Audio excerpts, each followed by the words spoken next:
Okay, thank you everybody for joining us here today in beautiful Parkland neighborhood at this historic corner in our city. I think everybody probably knows, but in 1968, this is where civil disturbance took place in our city.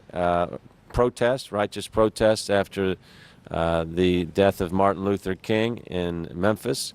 And so much of our kind of histories of our city's social justice roots and pathway for equity and the fight for civil rights is right here, right in the middle of the Parkland neighborhood. So I always appreciate that and want to mention that anytime I'm in the neighborhood so we can all understand our history a little bit here in Louisville.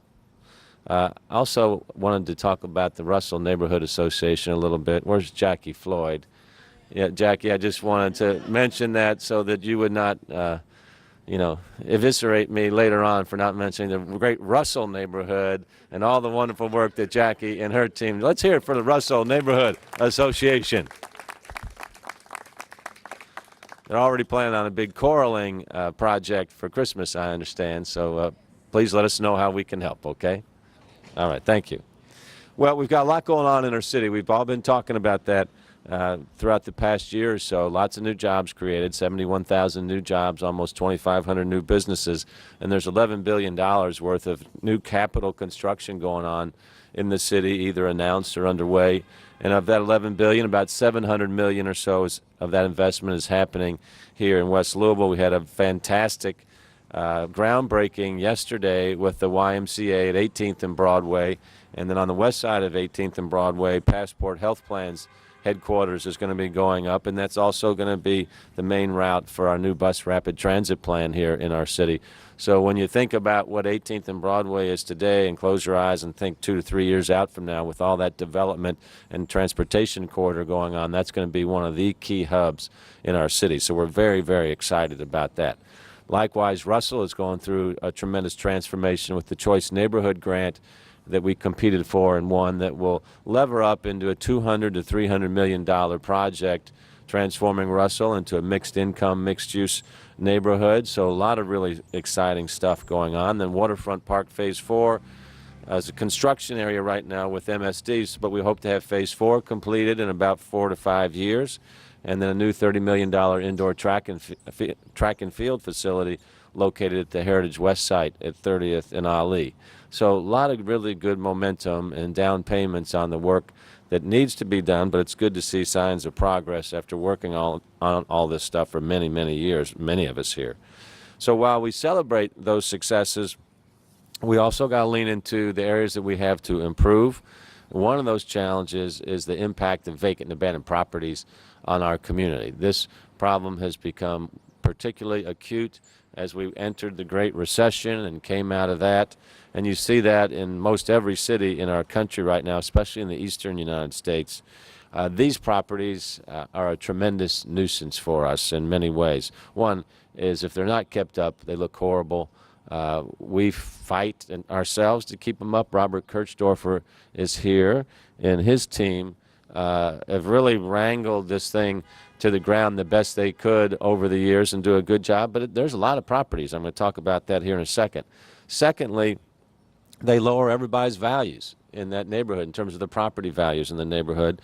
And then thirdly, too often people will break into them, they steal any copper that's inside them, and in the worst case they become havens for criminal activity as well. So nobody should have to live next to a property like that. The number is not insignificant. There are 7,500 properties in our city that are either vacant or abandoned. Of those 7,500, the Land Bank Authority, which is a partnership between the city, the state, and the JCPS, only owns and controls about 400 of those. Okay, so most of them are in private hands. It's about 7,100. They're owned by other parties like a dissolved LLC or a person who is deceased. Anybody that's worked with these properties knows how difficult it is to get control of them, and it just takes years and years.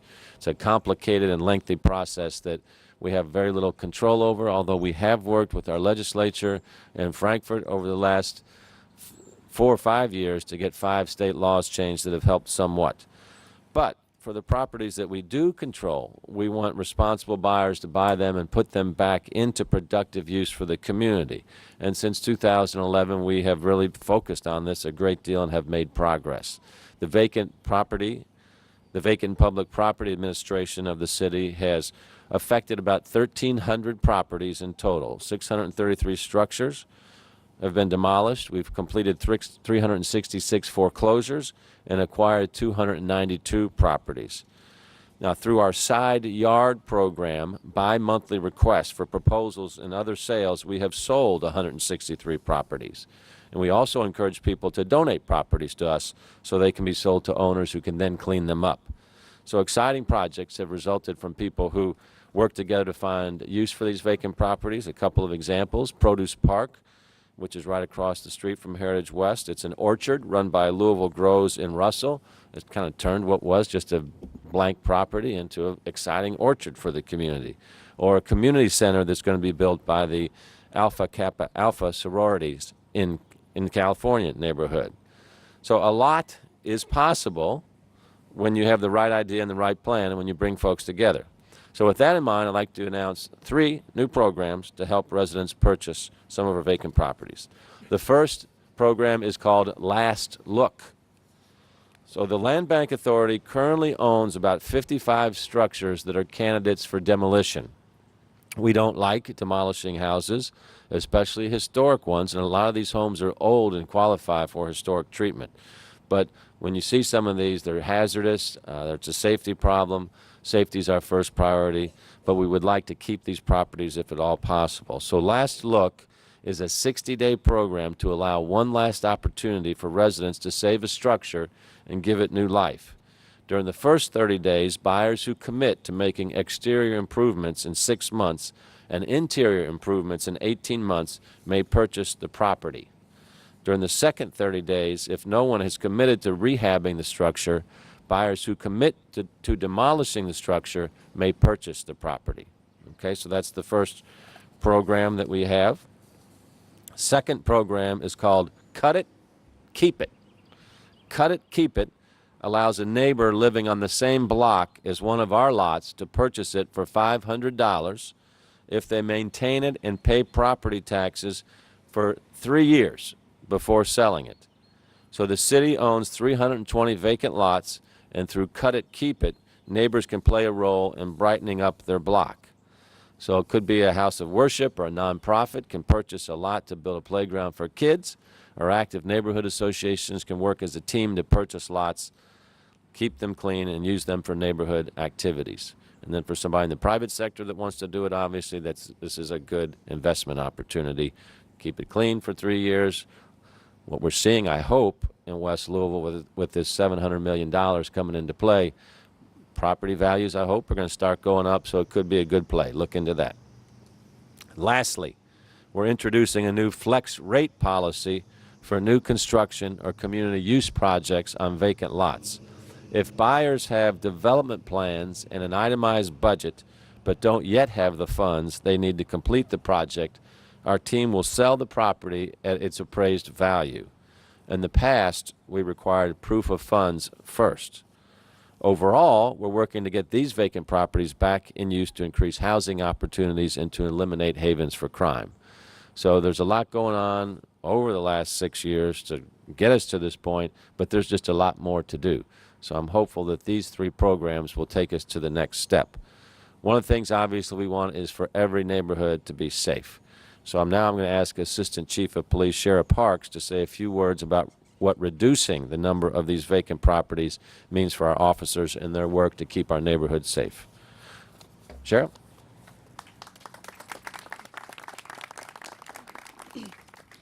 Thank you, Mayor Fisher.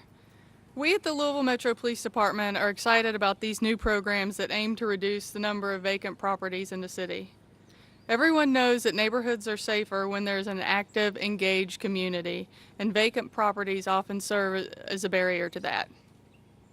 While we do our part to patrol the streets, preventing crime must be a multifaceted approach that goes beyond enforcement. Addressing the infrastructure of our neighborhoods, as the programs announced today will do, is a key component to making the community safer. Too often, vacant properties provide a location for crimes to be committed. Abandoned properties encourage vandals and thieves. They offer a refuge for addicts to use drugs and dealers to sell drugs. By turning vacant lots and abandoned properties into thriving homes and green spaces, we can reduce the opportunity for harm. We at the Metro Police Department applaud Mayor Fisher, Metro Council, and the Vacant and Public Property Administration for their efforts in restoring our neighborhoods, and we look forward to partnering with them in the future to make Louisville a safer place. Thank you. Thank you, Colonel. Councilwoman Barbara Shanklin is with us today to share a few words on what this means to the council. Councilwoman?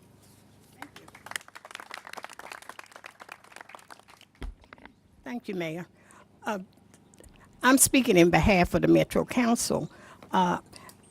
This is not my area. I'm not in the West End area, but that's where we have the largest amount of vacant and abandoned properties. I am over the Housing Committee, and we've worked long and hard to try to find out a way to maintain grass. That's the biggest problem that the Metro Council has. We have neighbors that's complaining continuously about high grass and homeless people living in these houses, and they're afraid for their lives and that type thing. So we've been working with the mayor's staff since January, trying to find a way to put these houses back on the tax roll, maintain the yards, to keep the property values up. And so with this new program that he has, it's going to be a lot fewer vacant and abandoned properties around, and it's going to put new life into a community that has really been overlooked for a long time. So I'm really excited, and so is the other council members. They're just really tickled that they're not going to have to worry about calling Robert to see about getting someone to cut their grass. And like I said, it's going to put these houses back on the tax roll, and it's going to be good for the whole community. So I applaud the mayor and his staff for all he's done to help us out. And thank you. All right, Councilwoman, thank you. We all know we're in this together. So, want to recognize Vincent James also. Vincent James is our new chief for community building, is no stranger to the city, so we're glad to have you with us here today. Thank you so much. And Major Ryan Bates also is over here, so we're in your district, and we'll appreciate the good job that you guys are doing, all of LMPD who's here in the house. Let's give it up for our police officers here. Thank you, guys. I want to thank Laura Grabowski as well. Laura's taken the helm of this project and has been a dedicated public servant for an awful long period of time, so we appreciate you. Mary, thank you as well. See Gina in the house. Teresa's here as well. Deborah's here. Everybody seems to be here. So, Bill Shrek. Bill Shrek's one of the most amazing public servants we've had in our city. Okay, how long have you been retired, Bill? Like a long time. So, but he keeps showing up and just works. You know, that's an amazing thing. You know, we announced Google Fiber on was it Wednesday? We did that Wednesday, and the councilwoman was there also. We announced it at the Portland neighborhood house, and Bill was absolutely critical as a volunteer, but I mean, he worked full time to help get that project through. It was really a difficult project with lots of moving pieces, and you're helping with this obviously as well as the chair, I understand. So just a great citizen. Really appreciate you, Bill. Okay, so in closing on this is another way that you can be the one. And by that, we just mean everybody can step up in some way to help the community. This is one way that we can do it through our built environment. So if you want to be the one, consider buying a vacant property. So contact our real estate coordinators at the Vacant and Public Property Administration at 574-4200 and learn more at louisvilleky.gov/vacant to find all programs and properties available for sale like this one. I also want to recognize Charles Cash over here, probably representing Vital Sites, I assume. Vital Sites launched officially in the last couple months with a great project on East Broadway where they're taking houses that need a little TLC and putting them back into beneficial use. And Charles understands the opportunities available with this type of announcement here today, so we appreciate the work that Vital Sites is doing as well. Okay, and Rand Paul's office is also here today. We appreciate that. Thank you. Okay, well, it's a beautiful day in the neighborhood, as they say. So let's all enjoy that and have a safe day and a productive weekend. Thanks, everybody, for coming out.